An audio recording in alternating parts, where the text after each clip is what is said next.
Alon ẹ máa ń jó lòkìkè wọn ẹ máa ń wé kò wọn o èmi ọmọ wọn akínkòtù àbọ̀láyìnwá mọ̀ kí wọ́n yóò mi dá kè ètò kan mọ̀ ti gbé kalẹ̀ yóò sí KAFTAN TV Yorùbá channel 132 kàbíkẹ̀ 482 níyì hàn kárò ní owó ẹ̀rọ decoder STARTIMES ìyí àpè àkọlé ẹ̀ fi ayẹyẹ òpin ọ̀sẹ̀ ìjọmọjọmọjọ òjòjò Friday náà ti aago 7:30 sí aago 8:30 òní ètò ìdákalálẹ̀ bó ṣe ayẹyẹ ìsìnkú àgbàwò fẹ́ ṣe yìí o bó ṣe ti ìgbéyàwó wà á ṣílí wà á ṣe ìwúyè wà á gbọ́mọ òde òde ìfẹ́ dí àgbájé náà bá ẹ̀rọ òun yé yìí wéṣe ṣáàmà fi ń yé yìí ó pọ̀ yóò jẹ́ pé fi ayédèdè ṣe àwọn pé ayé dà wá sí ẹ̀dọ̀ wọn àgbé ẹ̀rọ wa àwa ya wọn àbí èbí èdè ọwọ́ wọn àdí àdá yọ̀hún nínú ẹ̀ ó ní àdé àtọ́ka ṣe ètò ìkíní o ní èdè ìdó pọ́nbélé mọ́ ni ẹ̀ mà bomi wọn o bí náà pè mí ọmọ wọn Abọ́lárìnwá Akínkòtù dà wá sí ẹ̀dọ̀ wọn ìgbòlúkúlù kan gbọ́ bá wá orí ló wá sí mi lágbára lọ́n ìbànújẹ́ ní jẹ́ tí wọ́n ò àṣẹ o. KAFTAN TV Yorùbá ṣàfojúsùn ayé tó rẹwà. Òkè láti òró ń gbé ẹyẹkẹyẹ ní tẹnu bọlẹ̀ jẹun òkè téńté lóṣùmàrè ti ń ṣẹ̀sọ́ ibi gíga là ń bá kíkanjú ibi tó le là ń bọ́ ọmọkùnrin Òkè Ìdànrè ilé àṣà tó kún fún ọ̀pọ̀lọpọ̀ ìtàn ohun ìṣẹ̀ǹbáyé níbi tí a ti rí ojúbọ òòṣà omi àpáàrà ojú ẹsẹ̀ agbógun àfihàn owó àtijọ́ àti bẹ́ẹ̀ bẹ́ẹ̀ lọ ìrìn àjò sí Òkè Ìdànrè jẹ́ 4,600 àtẹ̀gùn ǹjẹ́ tilẹ̀ mọ̀ pé Ìdànrè aládé ohun àtọ́sìn ni wọ́n jọ kúrò lókè Ìdànrè ìwọ̀nyí àtàwọn ọ̀pọ̀lọpọ̀ ohun tó yẹ kẹ́ ẹ̀ máa iléeṣẹ́ KAFTAN TV Yorùbá ti ṣàkójọpọ̀ wọn pẹ̀lú ọdún Òrósùn fún ìwòran yín ó ń bọ̀ lórí ìkànnì KAFTAN TV Yorùbá nìkan Òrósùn Festival ẹ kú ojú lọ́nà ẹ̀.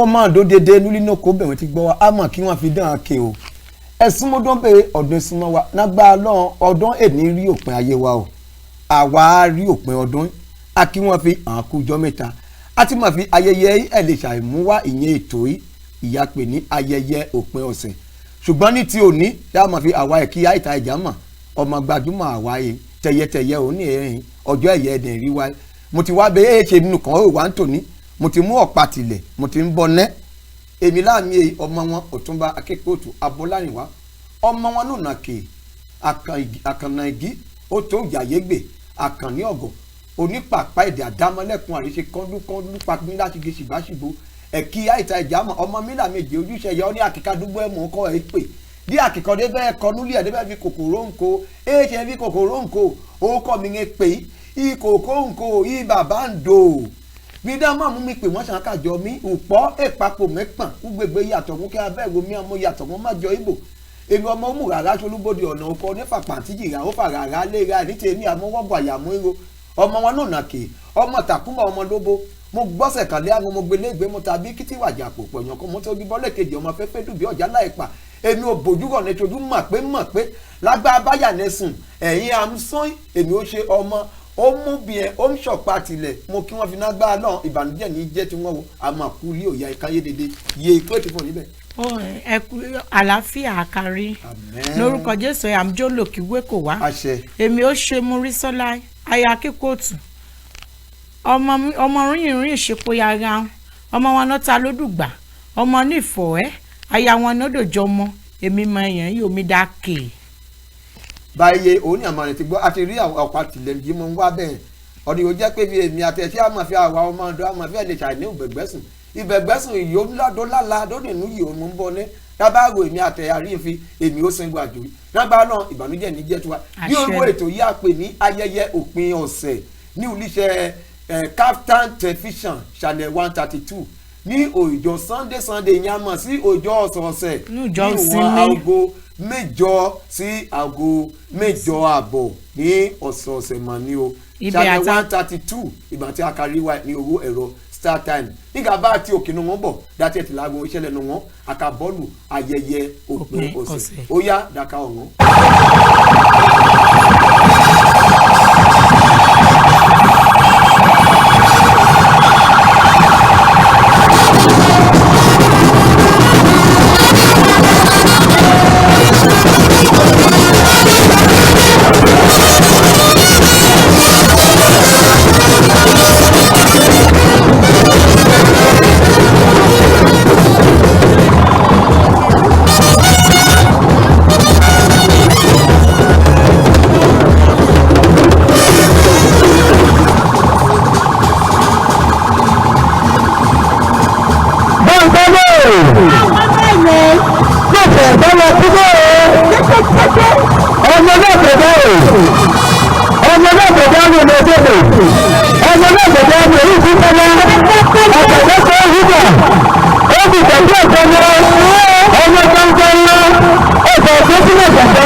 báyìí ló dá ní balọ̀mọ́ òdìgbò ṣe náà ti ríṣẹ́ KAFTAN television channel 132 òun àti wá síbẹ̀ òní ó ṣe ayẹyẹ ìsìnkú bàbá Pius Bankole Ọ̀làdàpọ̀ Areyetele ní àdúgbò Bethlehem ní ìlú Ondo agbéwá sí ilé ẹ̀bẹ̀ agé ẹ̀dọ́ ọ̀kan ní ọmọ ẹ̀ bàmí Olúmídé Ọ̀làdàpọ̀ ìjọba ìjọ awá sí Bethlehem ṣé àdúgbò Bethlehem gbẹgẹlẹ àti apá yìí sì yẹyẹ ayẹyẹ ní àbí oníbòmù ẹ tó gbé baba lọ. ọ̀rọ̀ òdàbà ti ṣe ìyá ṣe ń gbé ẹ̀ ní pẹ́ bàbá dẹ̀ ti kó dé àkàlọ̀ sí ilé ẹ̀. kébí ilé ẹ̀ nìyà fún bí fàgùn road 9 ní road 9 ibẹ̀ àti apá yìí ayẹyẹ yòókù yà bí ọ̀dà lágbára lọ́hùn ẹ̀yìn baba ẹ̀ ní bàjẹ́ o ìsìnkú èdè àkú àkúfà náà ti ríṣẹ́ KAFTAN television ti Ondo ibẹ̀ àti wáyé channel 132 àrí oríro ẹ̀rọ STARTIMES channel 132 Yorùbá lágbára lọ́hùn ìbànújẹ́ ní jẹ́ tiwa o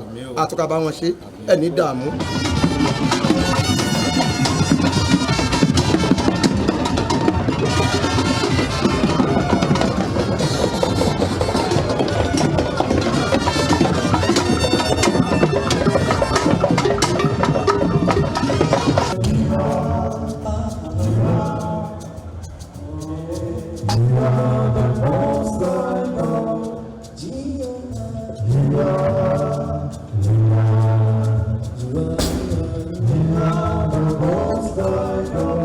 wá ẹ̀ dùn ṣàlàyé ẹ̀ tán ó jẹ́ ènìyàn ó ná inú ènìyàn ó lọ fi dábàá àwọn jà tó ń wọ́n ṣe ṣáàmà àdúgbò Bethlehem dábàá fi hàn jà bẹ́ẹ̀ èsì inú dídùn òun wà bá lọ àfihàn ṣe wàásù pé a sọ̀rọ̀ Ọlọ́run a ṣe dédé ẹ̀ ó kéjì ní fi níta àmọ́ fi kòró dẹ̀ lè jáde kankan ẹ̀ẹ̀mejì wọn pín ráìsì Bethlehem fi wà ṣayé láfẹ́ wa pín ráìsì fún wọn 2-3 rọ́bà 3 rọ́bà each house so ó jẹ́ ọ̀nà ní inú ènìyàn ó dẹ̀ gbà náà dúrà fi àánú Ọlọ́run akatẹ̀lé lọ́mọ ẹ lọ. àmín. tẹ̀lé àwọn ọmọ ẹ. àmín báyìí. àwọn ẹbí ọ̀tún àbí òsì. ó ní màmú rẹ̀ kọ́ àwọn ọmọ náà lè kọ́pì ìwà bá wọn ó sọ ní ó lè fọ̀ fi bá wọn fún àbùkù sí wọn. ọgbà Ọlọ́run àwọn ọmọ ní iṣẹ́ kú o.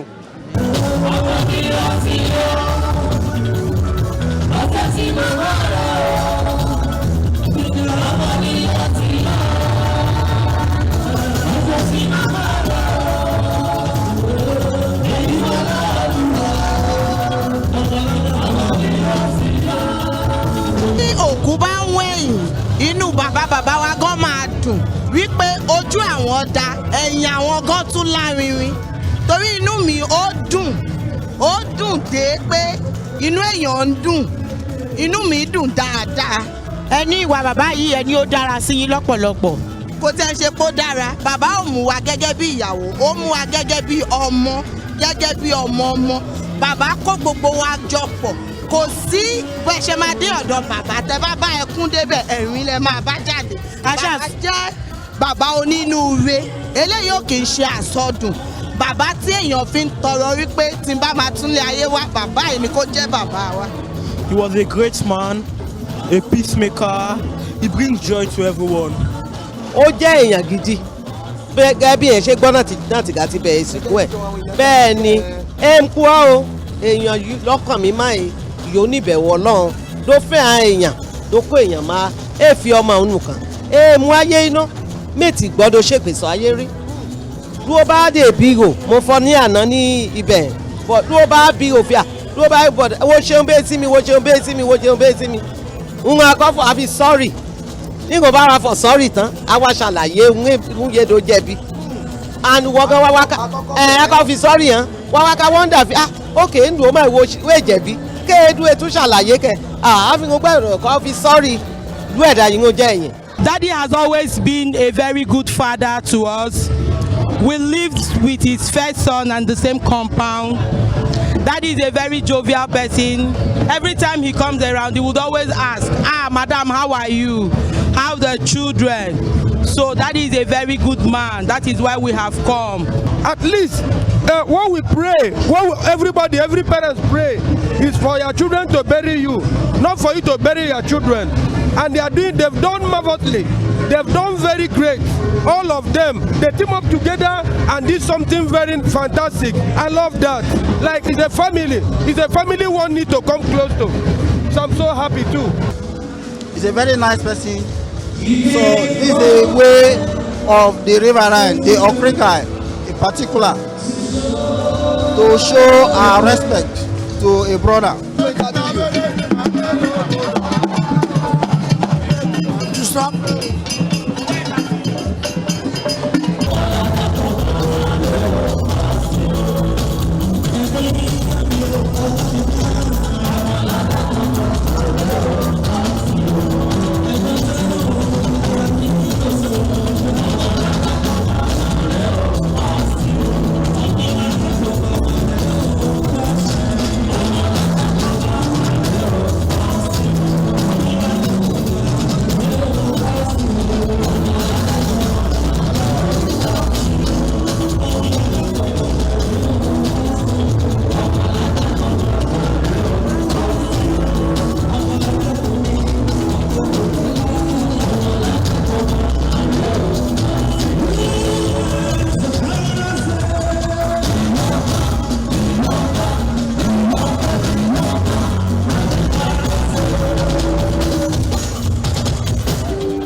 Àmọ̀kù bọ̀bà yìí wá sí ètò náà ṣé adé ti rí òun fi àwọn ètò yẹ tí kò náà tó wọ́ ẹ àti rí òun fi níbi ayẹyẹ bá wa Ọládàpọ̀ Pius Bankole bá wa Areyetele onídèédé wa dẹ́mẹ̀nẹ̀ tí kò náà tó wọ́ ẹ níbẹ̀ tí ṣe ayẹyẹ ìsìnkú bá wa Bankole ìyókù ní àdúgbò Bethlehem Olúyẹ̀rí Fàgùn àti láṣẹ ìsìnkú ẹ̀ àwa mú pàápàá àwa mú city center ìyẹn ní àìjẹ́jọ́ nígbà tí la mú ẹsẹ̀ ra ojó ọ̀nà ọmọ yẹn gbẹ̀yìn ẹ̀ ẹ̀dẹ̀ àdìtìlá ń pẹ́ ìpẹ́ dàtìlá ń tò lẹ́yìn olórí ọmọ bàbá náà mà ṣe yeye. a máa ń jẹ gudugudu yìí. Barrister Bankole ó pẹ yẹkún bẹ. ayé mi ò ná. yíká ọlábàáṣì láìgan ó ná kíní kan. ó ná láìgan ó tún ná mọ́tò kò mí.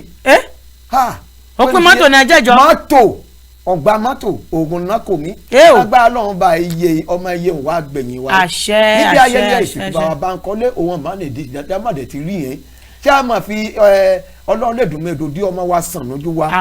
ẹ̀yìn wa ló má bàjẹ́ ojú wa ló má dẹ̀rù yà ló ti ga kú. bàbá Bankole wáyé ìyà ojú ìyà tí gòó dẹ̀ kú ẹ̀yìn ẹ̀ dẹ̀ sàn ó yẹ àmọ́ ẹ̀ dédé dédé wọn yóò dẹ̀ wá láìgan dédé ó dẹ̀ yẹ wọn yewa kẹ́hìndé láyàgán àti yemi Táírò èjìrẹ́ ọ̀kún ẹni gbálájá orí igi àwọn yemu bíi lágbára lọ ẹni màsàárè ọmọ àmọ́ ṣe ojú mọ̀ ní tiwọn. Bankole ní ìwàláyé ẹ̀ bá rẹ̀ èsì tún ní iṣẹ́ pa ẹ náà sì kòkòrò ẹgbẹ́ o tún pín ẹ̀sìn náà dúgbò ẹ̀. ẹ ní ọdọọdún ní December gbé fẹ́ oṣù ara ẹ̀dọ́ ti gàn kó ayé ẹ̀ lè ṣàìpẹ́yàn ìyíran ká pín kó àwọn ènìyàn dédé wọ́n a máa fi bàbá ní láì gan fi ènìyàn gidi. ènìyàn ó yíye. ní oró ètò yìí níbẹ̀ tí ṣe ayẹyẹ ètò òpin ọ̀sẹ̀ wọ́n bá dé nílùfẹ́ ayẹyẹ ló fẹ́ dábàá ẹgbẹ́ òde. ló fẹ́ dáyé rí un. ló fẹ́ dáyé rí un. ló fẹ́ dó ṣògùn ń pò. wo pè wá ní oró ẹ̀rọ léwé wa wòye lọ ní oró ojú ẹ̀rọ amóhùnmáwòrán ẹ̀ ti KAFTAN Yorùbá channel 132 ní oró ẹ̀rọ decoder STARTIMES bó ṣe ìgbéyàwó bó ṣe ìṣílí bó ṣe ìṣílè bó ṣe ìwúyè bó dé ṣe wádìí aṣọ ayẹyẹ ọjọ́ ìbí ìsọmọlórúkọ nkún yóò bá fẹ́ ṣe èmi ṣe bóyá fi Ondo nìkan ìṣó ò bá ṣe Yorùbá ò bá ṣe ilẹ̀ Ìgbò Nàìjíríà one àgbáyé one mọ̀ ni wò gbé ayẹyẹ ni wò gbé wá sí owó ètò yìí àdì àbá ẹ̀ ṣe mo mú àsìkò kí ibà wa Olúwa ṣeun yóò fẹ́ ṣe ayẹyẹ ìgbéyàwó yẹn ní ọ̀sẹ̀ wa ní àdúgbò Olúgbénga ní Jọ̀lákò nágbà lọ́n bá ìṣeun ọmọ rere òwà rí ní ẹ̀yìn ìgbéyàwó nìyí o ẹ̀yìn ìyàwó ò ní mẹ́ni. ẹni mọ̀ bẹ́ẹ̀ dì wá fi ẹni mọ̀ bẹ́ẹ̀ dì. ẹni mẹ́ni ẹ lò bẹ́ẹ̀ lẹ̀ ní mọ́. ìyàwó ní mọ̀ ibà àwọn èèyàn. àfi ẹni mọ̀ bẹ́ẹ̀ dì ẹni ìyàwó ò ní mọ̀ bẹ́ẹ̀ dì ẹ lẹ̀ ní mọ́. ẹ̀yìn ìyàwó ò ní mọ̀ ibà mọ̀ bẹ́ẹ̀ dì ó dáa lágbára náà ayẹyẹ ìyá rẹ̀ fẹ́ ṣe nẹ̀ àtùbà àtùṣe wádìí àsán gbọ́ lórí ìkó ìgbésí ìhun lè tó ká lọ́kùnrin. sórí ayẹyẹ ti ṣeun yìí ètì ìgbéwà ẹbẹ o ààrẹ o ìgbéwà síbẹ ti gbéyàwó yìí ètì ìgbéwà ẹbẹ ààrẹ o lójó òfin dédédé wọn pátápátá àtọ ní orílẹ̀ èdè àtọ ní orí òkè kún àtọ ní orí bódédé o ààrẹ ayẹyẹ ti ṣeun yìí ìyẹn ṣe náà kí ló ní òkèjì ní fọ yìí níbi ayẹyẹ ènìyàn wuyì àwọn ènìyàn pàtàkì nílẹ̀ bẹ́ẹ̀ o lókè kún o ní Nàìjíríà bẹ́ẹ̀ o dédédé wọn ò ń péjú pésẹ̀ sí ibẹ̀ níbi ayẹyẹ nì ní ibẹ̀ àti àkàmú pẹ́ ìpẹ́rẹ́ àkàmú tò lẹ́yìn níbẹ̀ mi yìí èmi di èyí mo fẹ́ràn gèlè wíwé náà dé pátí. ọ̀já ní gèlè ṣọ̀já ẹ̀ lórí àjígbọ́tọ̀kọ ayé la ò jẹ a ò ní jẹ̀yà ẹ wo gèlè ẹ gèlè gèlè. báyẹ̀ akínwọ́n jọ mi àtúnkùbọ̀ padà ní owó ètò ẹ dá mọ̀ gbàgbé dá mọ̀ ṣàìkí àwọn ènìyàn wa mo lọ́dọ̀ jọmọ mo kí wọn níbẹ̀ o àwọn ọmọlújọ mo dòbò owó sódà owó ká ó dà ká ìka tán ó sì jọmọ kan ilẹ̀ yẹ́ṣẹ́ wẹ́yẹ̀ lúmọ̀gbọ́ ọmọ lúmọ̀gún òsọ́gi ti ní ìgbó pajápajá wó sàdé òsọ̀nà wídí ògbèrò kakò náà ọmọjáde òyàdó kátájá ajé àgbànigbó tán palẹ̀ kẹ́ ọba ìdódì pọ́nlẹ̀ mo kí wọn náà wọn òdèdè pápátá fi náà gbá lọ ìbànújẹ́ ní jẹ́ tiwọn mo ní kí wọn ní àkùnà àgbómòdé ọmọkúnlẹ̀ jẹ́ ipò ọmọ òkì mo jòjò ó ń lọ́ba sọ́tún ó mọ̀ jàǹdà sòsì ó mọ̀ pé bùsẹ̀ yín ko òyìn ní mọ àwọn gbé tòǹtò iṣẹ́ àwọn gbé ju àjànà mo mọ̀ kí wọn mo ní kí wọn ní òdò dìbò nù wọn àwọn ayádòdìbò àwọn ọmọ ilẹ́gungun agbọ̀n wúyan lódòdìbò àwọn ọmọ òṣò nígègbìyẹ́ délàwú àwọn adájà lẹ́gọ́wọ́ àwọn àtitán náà kèdìbò ó dá titan ọlá ọ̀nì ọlọ́run bá ṣe tẹ̀ ó ń kalejò àlejò gbàgbé ní ọ́fíì dájà o ọba òde adájà adéyẹyẹ mo bá òde dí mẹ́bọ̀ dájà ọba òde o líṣídàbẹ̀ jẹ́ ọba líṣídàbọ̀ jẹ́ kàngun ọjọ́ yìí lọ́dọ̀ tíra lẹ́lẹ́nàdọ̀ ajá tíra pẹ̀gbọ́n àtúntò tíra pẹja àjànùwà wọ́ṣọ ọmọ líṣídà gbọ́gbọ́gbọ́ dédédé wọn níbẹ̀ pátápátá wọn adìyẹ kí lọ́dọ̀ tù lẹ́ẹ̀bí lẹ́wọ́láwúlà gígbó láàbà kan ó náà wọ́kún bá nùtù dé ìgbẹ́dọ̀gì lẹ́wọ́fọ̀ gẹ́gẹ́ nùtù níbẹ̀ ya mẹ́ta balẹ̀ lọ́tù dé fìdé dèdè wọn pátápátá dẹ̀ kí iná gbá lọ ìbànújẹ́ ní jẹ́ tiwọn náà kàgùnlà níbẹ̀ mi ò ní fò kàgùnlà dé là bó ṣígi níbẹ̀ èdè ànípìpò ọmọ lọ́sẹ̀ tẹ́ntẹ́n ìyẹ́dẹ́ ọba lọ́sẹ̀ gbọdọ̀ gidi olórí mi kú ètí fọ̀ níbẹ̀ lóòótọ́ ká lọ sí òkè náà wọn dábàá ti òkè náà wọn bọ̀ mi àkàṣe ojú òpó alẹ̀ olórí kú ètí fọ̀. sórí òkú bàbá Bankole èmúmọ̀dé ti go ìró ẹ̀ wá sórí Bankole ó dùn mí fi okú o. kẹ́ẹ̀tì ọ̀nà ń dùn mí mọ̀ pọ̀ bẹ́ẹ̀ December ń wọ̀ ti fù bẹ́ẹ̀ kàràn yíyan yẹn tó ń pè ẹ̀ sí bẹ́ẹ̀ àti làájì ẹ̀ sí tẹ́ ní civic center. tòdodo èyí o. ẹ o bàbá kú barista Gbẹ́ngà Ọládàpọ̀ orí bẹ́ẹ̀.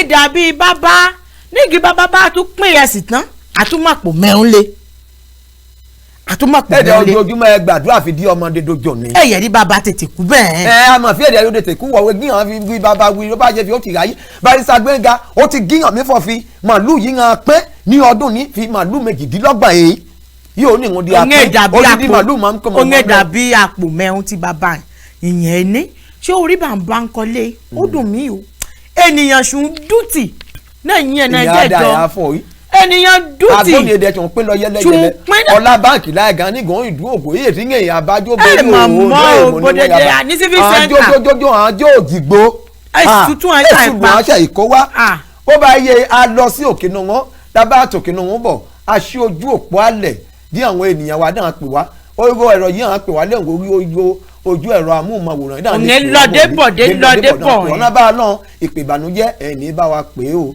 KAFTAN Yorùbá channel 132 ohun ara yóò dẹ̀tí ṣúbí ojì dẹ̀rọ̀ bí òwe.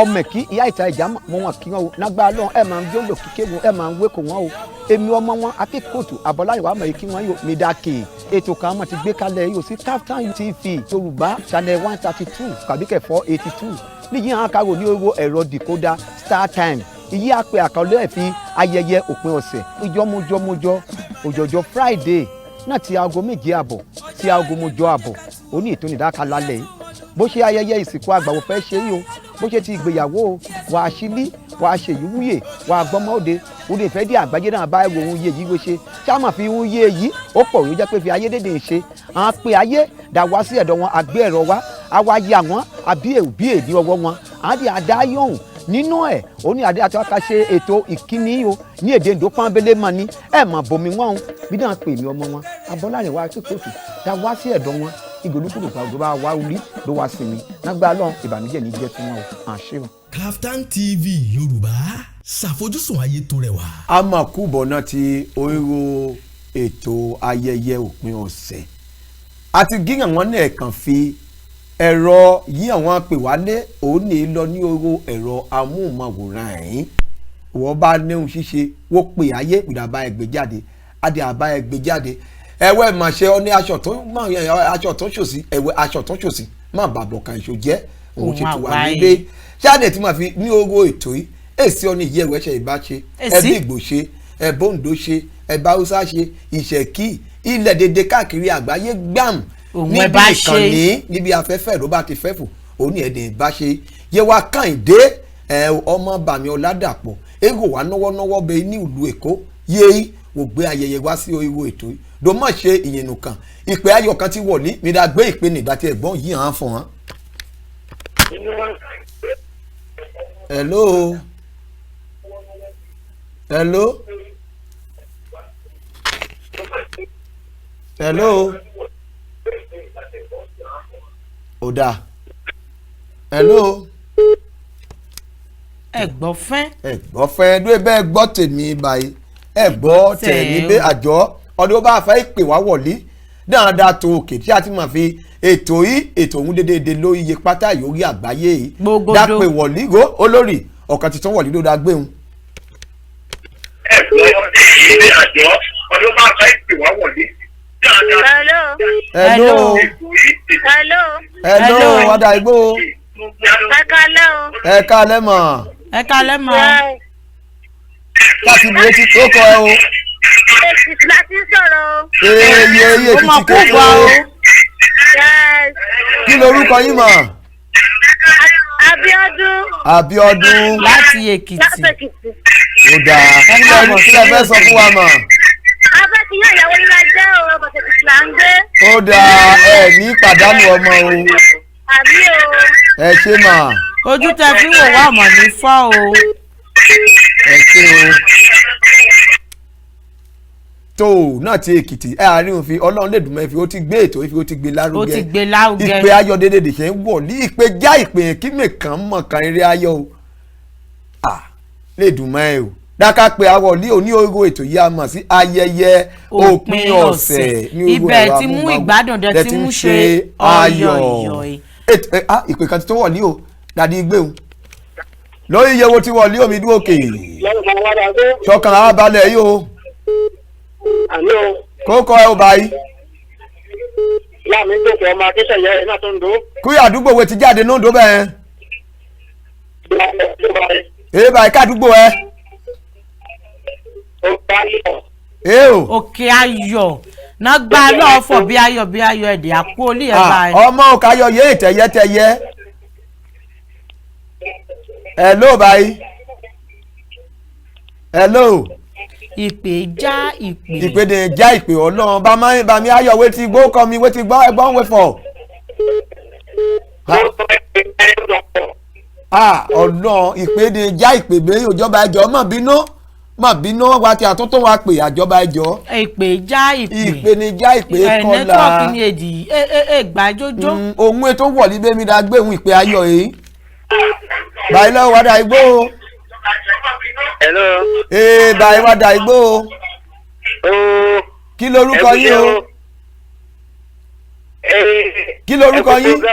kí lorúkọ yín. Òkìkí ọlá láti ìlú Ìlọrin ni o. Ìlọrin Àfọ̀njá. ọmọ onílẹ̀. a mọ̀ kú súnmọ́ ọdún o aṣọdún ayọ̀. hello sir. ó dáa. ẹ fẹ́ kí wa ni. bẹ́ẹ̀ ni mo ti like program tẹ́ ṣe gan. ó dáa. ẹ̀yin náà ká wá gbé ètò fún wa ká lè gbé yín jáde sí gbangba kágbáyé wo nǹkan rere tẹ́ ń ṣe ni. lágbára Ọlọ́run àwa sí ètò ìtorí KAFTAN TV agbádùn ẹ̀ gan ni o. ẹ ṣé o ẹ ní dààmú o. àmì o. ẹ ṣeun lọ́pọ̀lọpọ̀. ìlú Ìlọrin ní orúkọ Jésù ẹsẹ̀ ìbànújẹ́ ò ní wọbẹ̀ kóró ò ní wọbẹ̀. àmì ẹ ṣeun ẹ ṣé o. ìlú Ìlọrin Àfọ̀njá onílẹ̀ Obì. àwọn ọmọ akéwúṣọlá àwọn onífìlà gogoro akéwúṣọlá nínú ọlá àwọn ekékiri síyù ní ẹkẹ yìí àṣẹ ní ẹkẹ làkà jíjà fún. ẹ tún kárẹ̀ lùwé aláwọ̀ akúbáwò. ẹkẹrẹ lùwé. ìpè ayọ̀ ti wọlé olórí sọ ẹ o. àwọn tún fi èlùwé. olórí rẹ wo mọ̀ ti wọlé o. ọkàn abalẹ̀ ẹ̀ à ń jó lòkì wéko ẹ o. àmì Jésù. kókó ẹ o. láàmì gòkè akíṣẹ́yẹ olùwọ́ tó ti padà yìí o. báyìí ìbànújẹ́ àjẹtẹ̀ mi kó kàdúgbò ẹ̀ náà bóyá àdúgbò bóyá lè ṣídà. àmì Jésù. odò ayọ̀ ẹ̀ náà. odò ayọ̀ kí ló ń wéwèé tó tán sí. ẹ̀rọ ọmọ kò tó bá mi yìí. o kàn tó bá ọmọ lẹ́wọ̀kùn lẹ́wùdẹ lẹ́wọ̀ yìí lẹ́wà ìmójúbò mi lẹ́wà ìmọ̀gbò. ló bá àwọ̀ kan pupa.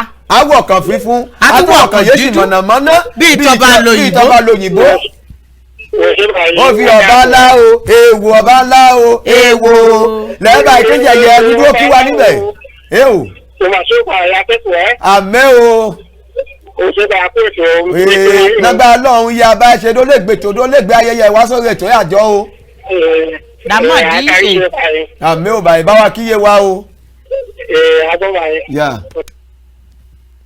yẹ́dẹ̀ tí bàbá mi kéṣẹ̀yẹ ohun ọ̀tọ́ bá. èèwọ̀ ọba ńlá o. èèwọ̀ ní oigo ètò yìí dábàárọ̀ ni yóò fẹ́ gbé ètò ẹ̀ wá síbẹ̀ èsùn yẹn ṣẹ̀ṣẹ̀ ń bí ẹbọ ní polówó ọjà o ọ̀nù ń ẹ̀bẹ̀ ọjà ẹ̀ àìkú pamọ́. ó fẹ́ ṣe ayẹyẹ ètò ìsìnkú bóyá òkú àgbà fi ó kú bẹ́ẹ̀ nígbà báyìí ṣe oríkì rẹ̀ wò pé ayé wà àtọ́jọ́ bí wọ́n fẹ́ oríkì wò pé bàbá Ondo àti olórí mi ìpè ayọ̀ kan ti wọlé olórí rẹ̀ mi dúró láwọn mi dúró òkè mi dúró òkè báyìí kéétì o. ó mà sá o. kókó o.